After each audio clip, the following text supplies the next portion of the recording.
Ովսյան, դուք այցելել եք Նարեկ Սամսոնյանին, տեղյակ եք, որ հացադուլ է հայտարարել։ Տեղեկացված ենք հացադուլի հայտարարումից, ոչ միայն մյուս ազատությունից զրկված անձանց հետ կապված, բոլորի հետ կապված, այն գործողությունները։ Նարեկ Սամսոնյան։ Ոչ։ Ինչու՞։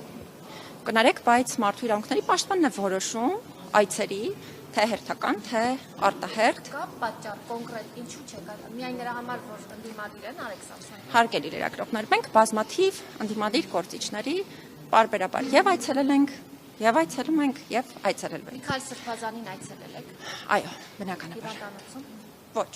Իսկ ինչ առողջական խնդիրներ, ինչպես է զգում Սրբազանին։ Կներեք, բայց դրանք բժշկական գաղտնիք կազմող տեղեկատվություն են։ Ներողություն, հիմա բժշկական գաղտնիք կազմող տեղեկատվություն եք ուզում, որը չի կարող որևէ պաշտոնատար անձ հաղորդել։ Եթե կարող եք քաղաքացուն հարցնել, եթե ինքը տա համաձայնություն, բնականաբար այն բոլոր տեղեկատվությունը, որ յուրաքանչյուր պետական մարմին ունի, իրավասության շրջանակներում կարող է տրամադրել, բայց անձի վերաբերյալ անձնական տվյալ, բժշկական գաղտնիք, մասնավոր կյանքի անձեռնխելիությանը վերաբերելի որևէ տեղեկատվություն տրամադրել չի կարելի առանց անձի համաձայնության։ Նարեկ Սամսոնյանի հետ կապված Կներեք, էլի որ խնդրեմ, մի փոքր հետ կշարժվեք, որովհետև ես այսպես անհարմար եմ կանգնած։ Նարեկ Սամսոնյանի առողջական վիճակի հետ կապված նշվում էր փաստաբանի կողմից, որ վիրահատության կարիք կա եւ դա նաեւ պետական մարմինները չեն ներքում։ Հիմա ոնց որ թե ձգվում է, դուք տեղի եք ինչու արդյոք այստեղ միտում չկա, ինչ մանրամասներ գիտեք այս process-ի հետ կապված։ Վիրահատության հետ կապված, քանի որ նաև հրապարակային է եղել տեղեկատվությունը, ես ինքս պետական մարմիններից պահանջել եմ, որ այն դեպքում, եթե վիրահատությունը անհապաղ պետք է տեղի ունենա, բնականաբար կազմակերպի սահմանված ձևաչափով եւ եթե չեմ սխալվում, իհարկե այս պահին չեմ կարող դարձյալ նույն հանգամանքները նկատի ունենալով հրապարակային տեղեկատվություն հաղորդել, եթե չեմ սխալվում, պետական մարմինները այդ ուղղությամբ ոչ միայն աշխատանքներ են իրականացրել, այլ այս պահին պետք է որ լինեն նաև արդյունքներ, բայց այս մասով միանշանակ մենք էլ ենք միջամտել, ես ինքս եմ պահանջել պետական մարմիններից անհապաղ հարցի ուսումնասիրություն, այստեղ մի կարևոր բան էլ նկատի ունեցեք, իրականում երբ մենք խոսում ենք քաղաքացու կամ փաստաբանների կողմից ներկայացված տեղեկատվության մասին, շատ կարևոր է նաև երկրորդ կողմին լսել, իհարկե հետագա բոլոր հնարավոր վերլուծությունները, եզրահանգումները իրականացնելու համար։ Ասացիք, որ չեք այցելել եւ դա ձեր որոշումն է բնականաբար, բայց մարդու իրավունքների պաշտպանի ինստիտուտի տեսանկյունից, եթե դուք նաեւ արձագանքեք, ինչու չեք այցելում, հացադուլի մեջ է գտնվում անձը, ինչու չեք փորձում գնալ եւ տեսնել։ Սիրելի լրագրողներ, 2025 թվականին օրինակ Հայաստանում հացադուլ է հայտարարել շուրջ 200 անձ եւ հայտարարել է 300-ից ավելի հացադուլ։ Հիմա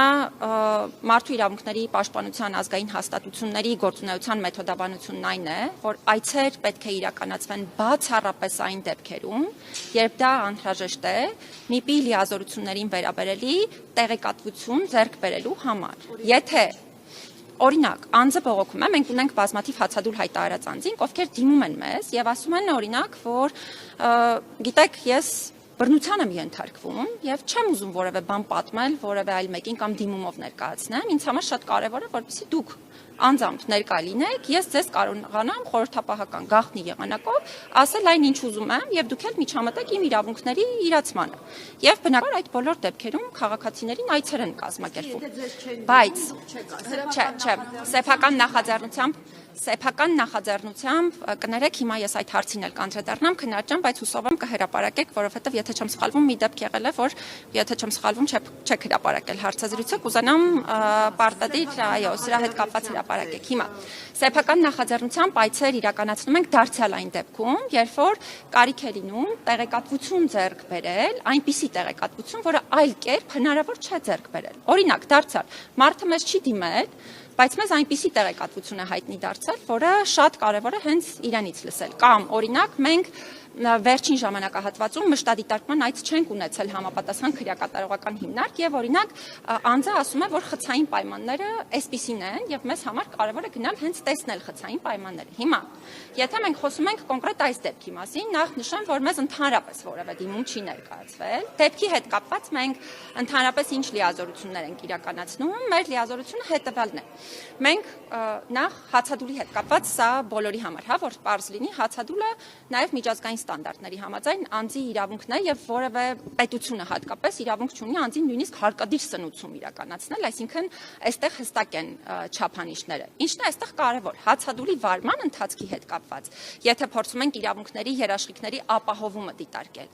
ապա այստեղ երևի ամենակարևոր հանգամանքն այն է դառնում, որպեսզի մենք հասկանանք պետությունը այն պարտավորությունը, որ ունի հացադուլի վարման ընթացքում, ինքը կատարում է, թե չի կատարում։ Դրանք են բժշկական հսկողության հետ կապված տարատեսակ հարցեր, որոնք ունի սոցիալ-հոգեբանական աշխատանքների, բնականաբար պայմանների հետ կապված, խցային պայմանների հետ կապված, ուզում եմ հատուկ արձանագրել, սրա մասին Արմավիր ԿԿՀ նախորդ տարի իմ հանձնարարությամբ հատուկ մշտադիտարկման այց է իրականացվել, խցային պայմանների հետ կապված հարցը, պատժախցի եւ այլն, մեր կողմից ոչ թե ուղղակի բարձրացված, այլ պահանջ է ներկայացված պետական մարմնին, որ շուտափույթ տա լուծում ստանա, պետությունը դրա համար պիտի ֆինանսական ռեսուրսներ ծախսի։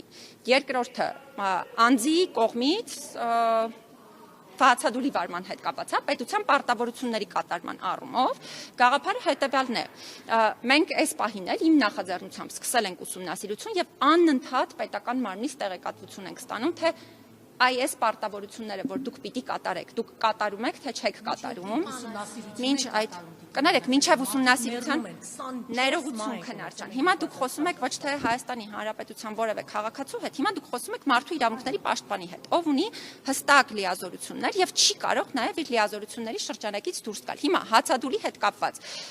մահվան պատճառները տարբեր են, որովհետեւ կան մահվան պատճառներ, որոնց մի մասը օրինակ իմ խորին համոզմամբ այն է, որ մեր պետությունը չունի ինքնավնասումների կամ ինքնասպանությունների կանխարգելման հստակ այնպիսի ճիշտ քաղաքականություն, որպեսզի օրինակ դեպքերը կանխարգելվեն, բայց դրանք այլ դեպքեր են։ Դրանք սրան վերաբերելի դեպքեր չեն, հետևաբար եկեք խնդիրները իրարից տարանջատենք։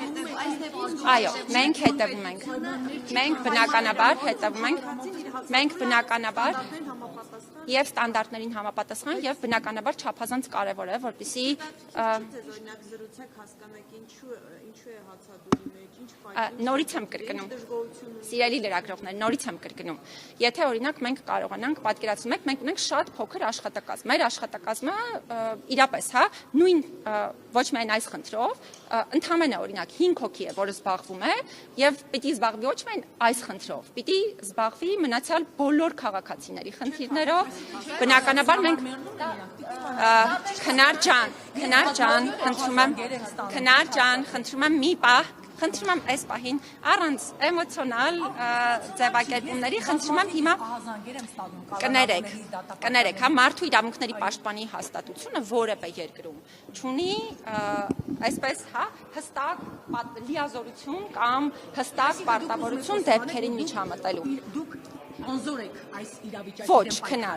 Ոչ, քնար ջան, ես չեմ կարող անզոր լինեմ, եթե անզոր լինեի, ես չէի լինի մարդու իրավունքների պաշտպան եւ ամեն օր խնդիրների մասին չէի խոսի եւ կներեք հարց եք տալիս, թույլ տվեք պատասխանեմ։ Եվ ամեն օր խախտման որոշումներ նաեւ չէի կայացնի տարբեր դեպքերում, այդ թվում քրեակատարողական հաստատություններում վերաբերելի բժշկական օգնության սպասարկման խնդիրներին, խնամքի կազմակերպման հարցերին եւ մի շարք այլ հարցերին։ Բայց եթե մենք խոսում ենք ոչ թե որպես սովորական մարդ, սովորական քաղաքացի, այլ խոսում ենք որպես լիազորություններով օժտված անձ, մենք պիտի հասկանանք, մարդը այս լիազորությունը ունի, կարող է իրականացնել, թե չի կարող իրականացնել։ Հիմա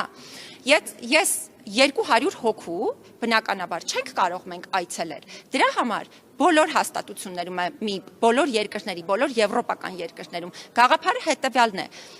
հստակ ընտրվում է մեթոդաբանություն, որ եթե այցը հերթական չէ, ապա արտահերթ ում է պետք ընդհանրապես այցելել։ Եվ այդ մեթոդաբանությանը համապատասխան մենք էլ այցերը կազմակերպում ենք։ Ընդ որում, այնպես չէ, որ դուք չգիտեք էլ ընդհանրապես, մենք օրինակ այս քաղաքացուն այցելելու ենք կամ որ պահին ենք այցելելու, չենք այցելելու, եթե կարիք լինի, մենք նաև ասեմ ձեզ, անհատական հրապարակումներ չենք էլ սովորաբար իրականացնում, որովհետև քրեակատարողական հիմնարկներ մեր այցերը պարբերական բնույթ են կրում, այսինքն այնպես չի, որ մի անգամ ենք այցելում քրեակատարողական հիմնարկ։ Քրեակատարողական հիմնարկում էլ խնդիրներ ունեցողները բազմաթիվ բազմաթիվ են, որովհետև հազարավոր են այդ քաղաքացիները, եւ մենք բնականաբար պետք է փորձենք բոլորի խնդիրները հասցեավորել։ Ընդ որում, մի շատ սխալ ընկալում է տարածված, որ այն մարդիկ, ովքեր հանրային դեմքեր են, իրենց ավելի մեծ ուշադրություն է պետք դարձնել, այստեղ պարզ ասեմ ձեզ, սա լրիվ խեղաթյուրված ընկալում է, որովհետև ցանկացած ազատությունից զրկված անձ եւ նրանք նաեւ այս հաղորդագրությունը ինձանից ստանում են պարբերաբար, ես ինքս եմ նաեւ նրանց այցելում, մեզ համար հավասարապես կարևոր է, ընդ որում ես իրենց միշտ ցույց եմ տալիս նաեւ, որ իմ համար կապ չունի նրանց կատարած արարքի բնույթը, որևէ հանգամանք, այսինքն մենք հարցով զբաղվում ենք։ Հիմա կոնկրետ Նարեկ Սամսոնյանի եւ հացադուլ իրականացնող այլ քաղաքացիների իրավունքների երաշխավորումը մարդու իրավունքների պաշտպանության հաստատությունների տեսանկյունից ոչ թե ենթադրում է նրանց բարեկամական այցի իրականացում, այցի միջոցով չէ, որ մենք այդ իրավունքի երաշխավորումը պետք է իրականացնենք։ Այցը ընդհանրապես լրացուցիչ օգնող միջոց կարող է լինել։ Իրավունքի երաշխավորումը մենք բոլորովին այլ տրամաբանությամբ ենք իրականացնում։ Օրինակ, երբ որ ես պահանջում եմ պետական մարմնից, ասում եմ, որ դու պարտավոր ես, եթե անձը ունի վիրահատման ցուցում, անհապաղ ցուցում, դու պարտավոր ես կազմակերպել։ Եթե համարում ես, որ չունի կամ այդտեղ ինչ որ խնդիր կա, ուրեմն ինձ պիտի պարզաբանում տաս այդ ինչու ես այդպես համարում։ Եվ բնականաբար բնականաբար կա, ես էլ նոր ասացի, քանի որ նաև բժշկական գաղտնիք կազմող տեղեկություններ են անձի հետ կապված, ես հիմա չեմ կարող հրապարակային դրանք ներկայացնել։ Դա հիմա ես նորից եմ կրկնում,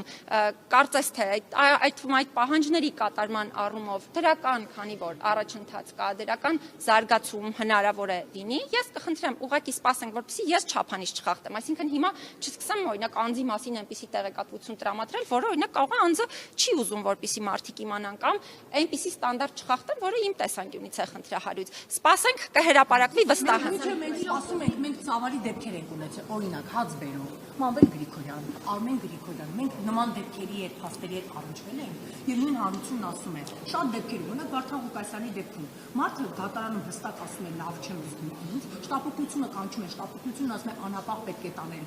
հիվանդանոց, որտեղ կոնկրետ գանգատներ են ներկայացնում անձը, տանում են կրկին ԱԱԾ մեկուսարան։ Մենք ուզում ենք նույն ճակատագրին արժանացնել Բերոշավ անձանց։ Այդ նույն հասարակ քաղաքացիների դեպքում Տիկի Մանասյան, ես ամեն օր Համլետ Հակոբյանը կոնկրետ 2 օր առաջ ինձ անվանել։ Ասում եմ, խնդրում եմ, աղաչում եմ, օգնեք ինձ, ես ունեմ խիստ հիվանդություն, որը կանայքի հետ անհամատեղելի է, բայց ինձ սպանում են այստեղ։ Ես հրապարակում եմ ունեցել, ընդհանուր նաև ասում էր, որ մարդու իրավունքների պաշտպանին ինչպես դիմեմ, ասեցի մեր այս հրապարակումը հուսամ նաև մարդու իրավունքների պաշտպանի գրասենյակը հետևողական կլինի։ Ինքը կրկին 3 զանգանել է, ասում է, ինձ այստեղ սպանում են, խնդրում եմ օգնել։ Ու նման դեպքերի արդյունքում 2020 թվականին 24 մարդ ունեցա։ Քննադատան, շատ շնորհակալ եմ իրականում այս հարցերը բարձրաձայնելու համար, որպես մարդ բոլորիս տեսանկյունից էլ հարցերը իրապես էմոցիոնալ են, հա, երբ որ որպես մարդ ենք նայում, բայց երբ որ արդեն նայում ենք մեր ունեցած լիազորությունների տեսանկյունից, այստեղ բնականաբար այլ ստանդարտներով ենք, հա, առաջնորդվում են հարցերը քննարկելիս, թե ով ինչ կարող է իրականացնել։ Նախ նշեմ, որ այո, դիմողները բազմաթիվ հարցեր են բարձրաձայնում, թե քաղաքացիները, թե նրանց փաստաբանները, բայց այստեղ կարևոր այն հանգամանքը, որ մենք պիտի նաև մյուս կողմին էլ չլսենք, որովհետև ոչ դուք, ոչ ես, ոչ որևէ այլ մեկը չի կարող է այսպես միանշանակ գնահատականներ տալ այն հարցին, թե պետական մարմինն է ճիշտ ասում, թե քաղաքացին։ Պիտի այդտեղ հստակ վերլուծություններ չանենք, այսինքն չեմ կարծում, որ դուք այն կարծիքին եք, որ այսպես 100%-ով միշտ ընդունում եք որպես ճշմարտություն այն, ինչ ներկայացվել է։ Հիմա փորձը ցույց է տվել, որ Հայաստանում բազմաթիվ խնդիրներ են առկա ազատությունից զրկման վայրերում մարդկանց կյանքի իրավունքի ապահովման հետ կապված, եւ ես երևի առաջիններից եմ եղել այս հարցի վերաբերյալ հրապարակային խոսելու դիտանկյունից։ Ավելին ասեմ, այստեղ նաև հստակ հարցեր են բարձրաձայնել։ Այդ ինչ մեխանիզմներ ունեք կանխարգելելու, ինչը կա, չկա, ավելին ասեմ, ես երևի ամենաշատը, այդ թվում իմ որպես մարդու իրավունքների պաշտպան գործունեության շրջանակներում խոսել եմ Հայաստանում քրեակատարողական բժշկության համակարգի տոտալ վերափոխման անհրաժեշտության մասին, որովհետև խորհրդային միությունից մնացած, հետո ինչ որ ժամանակահատված այդպես մեխանիկորեն աշխատած, իհարկե որոշակի զարգացումներ ապրած, բայց ամեն դեպքում չափանիշներին չբավարարող համակարգ է։ Եվ սա այո պետք է վերափոխվի։ Բայց այս ամեն ամենը մի օրում չի լուծվելու եւ նաեւ չի լուծվելու քաոտիկ շարժումներով, այսինքն սա ոչ թե պետք է լուծվի այնպես, որ մեզանից ով ինչ պատկերացնում է այդ պահին ասի կամ անի, այլ մենք հստակ հասկանանք, թե ինչ քաղաքականություն է ոլորտում պետք եւ հասկանանք մեզանից ամեն մեկը ինչ պետք է անի, որ խնդիրները լուծի, որովհետեւ եթե նորից սկսենք քաոտիկ այս հարցերին անդրադառնալ, ես ձեզ վստահեցնում եմ, ոչ թե կունենանք խնդիրների լուծում, այլ կունենանք շատ ավելի վտանգավոր իրավիճակ, որովհետեւ նույն փաստաբանների հետ քննարկումներում եւ այլն իրենք էլ են հասկանում եւ ընդունում, որ շատ դեպքերում հնարավոր է օրինակ նաեւ մանիպուլատիվ վարքագիծ է, սա բոլորը գիտեն, այսինքն սրա մասին պետք է չի խոսել, բայց այստեղ մենք պետք է կարողանանք այնպես անել, որ քաղաքացին ազատությունից զրկված անձը ինքը հասկանա, որ անկախ ամեն ինչից, եթե ինքը իրավաչափ պահանջ ունի, եթե ինքը իրավաչափ հարց է բարձրացնում, դա անմիջապես լուծում է ստանում եւ ինքն էլ նաեւ իրավունքների երաշխիքներ ունի։ Ավելին ասեմ, եթե ցանկություն ունեք ազատությունից զրկված անձանց հետ կապված եւ նրանց իրավունքների շատ ավելի լայն քննարկումներ իրականացնելու, որովհետեւ մեր բացահայտած խնդիրները սրանցով չեն սահմանափակվում, սրանք փոքր խնդիրներ են, որոնց մասին հիմա հրապարակային այստեղ խոսում եք, բայց մեր հրապարակային զեկույցներում բազմաթիվ խնդիրներ կան, որոնք մի քանի անգամ ավելի շատ են, քան նրանք ինչ հիմա են բարձրաձայնում, ավելին ասեմ, շատ դեպքերում բարձրաձայնում են հարցեր, որոնք իրականության մեջ գոյություն էլ չունեն, բայց այն հարցերը, որ գոյություն ունեն, մնում են չգիտես ինչու չքննարկված։ Հետևաբար կարող ենք նաև հետագայում այլ քննարկումներ ունենալ։ Մեր գործընկերների հետ կապված հարց եմ ուզում տալ։ Ազգային ժողովում մեր գործընկերներին, ժողովուրդ օրաթերթի գրավորողներին, պետական պահպանության ծառայության աշխատակիցները թևերից բռնած հեռացրել են ազգային ժողովից։ Դուք սա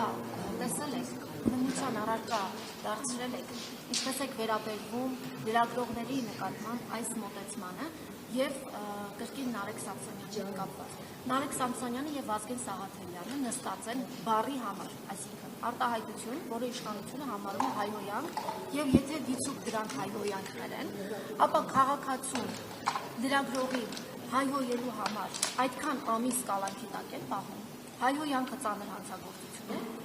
Օրենքի շրջանակում է գործում։ Այդ գործը հիմա էլի նույն ազգային ժողովի նախագահը քաղաքացու վրա թքում է, բայց պատասխանատվության չի ենթարկվում։ ՔՊ խմբակցության քարտուղարը սպառնում է քաղաքացու ականջները կտրել, բայց պատասխանատվության չի ենթարկվում։ Այստեղ շարքը կարելի է Տիկին Մանասյան շարունակել, բայց երբ որ ընդդիմադիր է, կալանավայրը պատրաստ է։ Հակոբ Սիմիդյանը մեկնաբանություն է գրում քաղաքացուն, չեմ կարող մեկնաբանություն ասել, որովհետև լայն բոլորդ էլ տեսել եք, դուք էլ կարծել եք։ Ինչու Հակոբ Սիմիդյանը հիմա կալանավայրում չէ։ Խնդրում եմ հարցերը չմոռանալ։ Հիմա սկսեցի առաջին հարցից։ Սկսեցի։ Սկսեմ առաջին հարցից։ Սկսեմ ամենասկզբից, եթե խոսքը այս կոնկրետ գործին է վերաբերում, դատաքննության փուլում է գտնվում, հիմա ես կոնկրետ դրա վերաբերյալ չեմ խոսի, բայց խոսեմ այն խնդիրների մասին, որոնք այո, իրապես կան եւ որոնց մասին ճշմարտացիորեն նաեւ դուք եք բարձրաձայնում։ Ընդհանրապես ստանդարտների համաձայն խոսքի համար քրեական պատասխանատվությունը ամենածայրահեղ դեպքերում պետք է ի հայտ գա եւ այս մասով ես բազմիցս եմ խոսել, որ Հայաստանում միանշանակ կան խնդիրներ, որովհետեւ այո, այնպես չէ, որ բացառված է խոսքի համար քրեական պատասխանատվությունը, բայց նաեւ պետությունը պետք է հստակ ցույց տա, թե ինչով է խոսքի այդ տեսակը հատել են սահմանը, որ այդպիսի ծանր է դիտարկվել եւ անձը ենթարկվում է քրեական պատասխանատվության։ Այս առումով ես կարծում եմ, որ մենք լրջագույն խնդիրներ ունենք եւ կարծում եմ, որ այդ թվում դատական իշխանությունը ճիշտ է ցույց է տալիս, որ ինքը դատական ակտով յուրաքանչյուր դատական ակտով է փորձում ցույց տալ հարցերը, բայց բոլորիս մոտ տպավորություն է մնում, որ Հայաստանում կա այո երկակի արդարադատություն եւ ես էլ եմ խոսել այն մասին, որ իմ խորին համոզմամբ Հայաստանում գոյություն ունի դեռևս հայեցողական արդարադատություն եւ այո, այս մասով ինչ է պետք է կամ պետության կողմից, իրավասու այն մարմինների կողմից, ովքեր ոլորտային, լիազորություններ ունեն, ցույց տալ, թե այդ ինչով հատեց սահմանը, որ մենք էլ դա համարեցինք քրեական պատասխանատվության ենթակա եւ ինչու մյուս դեպքերում այդպես չէ, չափանիշը հստակ ցույց տալ, հակառակ պարագայում մենք կարող ենք գործ ունենալ կոլեկտիվ անպատասխանատվության հետ եւ սա նաեւ իմ պահանջն է, այո, բացառել հայեցողական ստանդարտները եւ ցույց տալ այս չափանիշները, որովհետեւ նաեւ հանրային հաղորդակցության տեսանկյունից պարզ լինի։ Ես բոլոր պաշտոնատար անձանց, կարծում եմ նաեւ հիմա բոլոր պաշտոնատար անձանց, կարծում եմ նաեւ հիմա էլ հրապարակային այս հարցերը բարձրաձայնում ասում եմ եւ այնպես չի, որ դա այսպես ուղակի ոչ հրապարակային եղանակով եմ ասում, գրեթե բոլոր հարցազրույցների ժամանակ սրա վերաբերյալ խոսել եմ։ Ինչ վերաբերում է լրագրողների գործունեությանը, լրագրողական գործունեության երաշխիքներին, այստեղ էլ հստակ նշեմ, որ ազգային ժողովում հավատարմագրման հետ կապված հարցերը մենք դեռևս նախորդ տարվանից մեր տարեկան հաղորդման շրջանակներում ներկայացրել ենք, այդ թվում, եթե չեմ սխալվում, ձեր դեպքը նկարագրելով ու նաև հստակ միջազգային ստանդարտներ նշելով, բնականաբար այս տարվա դեպքի հետ կապված էլ այս պահին իհարկե փորձում ենք հստակ իրավիճակը նաև բացի դիմողի կողմից ներկայացված փաստարկներից նաև պետական մարմնի պարզաբանումների համատեքստում քննարկել, բայց անկեղծ պիտի լինեմ, այստեղ մի այլ հարցադրման կուզենամ անդրադառնալ, իրականում շատ կարևոր է, որպեսզի այդ կառուցողական երկխոսությունը ձևավորվի լրագրողների եւ պետական իշխանության մարմինների պաշտոնատար անձանց միջև, որովհետեւ իրապես բացի այդ գրված փաստաթղթերից կամ բացի այդ պահին, հա, միգուցե նույնիսկ իրավաչափ եղանակով ինչ որ կանոն կիրառելուց շատ կարևոր է, որպեսզի նաև նրանք միմյանց հետ կարողանան այդ սահմանները, էթիկական ստանդարտները եւ այլն գծել եւ կառուցողական լինել այս բոլոր հարցերում ու եթե դեմ չեք ավարտենք այս պահին Եվ եպիսկոպոս Սարոյանը պաշտոնանկ է արվել եւ դեռևս չի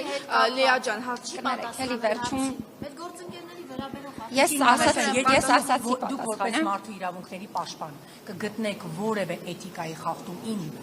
եւ Սոնա Գրիգորյանի վարքագծում, որ մենք խախտել ենք այդ էթիկայի կանոնը եւ ընդհանրապես փորձել ենք պարոն Կոջարյանին հարց տալ եւ հայտնվել ենք դրսում, ես պատրաստվում անգամ քրեական պատասխանատվության։ Եթե դուք մի էթիկայի խախտում քրեական պատասխանատվության ենթարկվել քննարկան,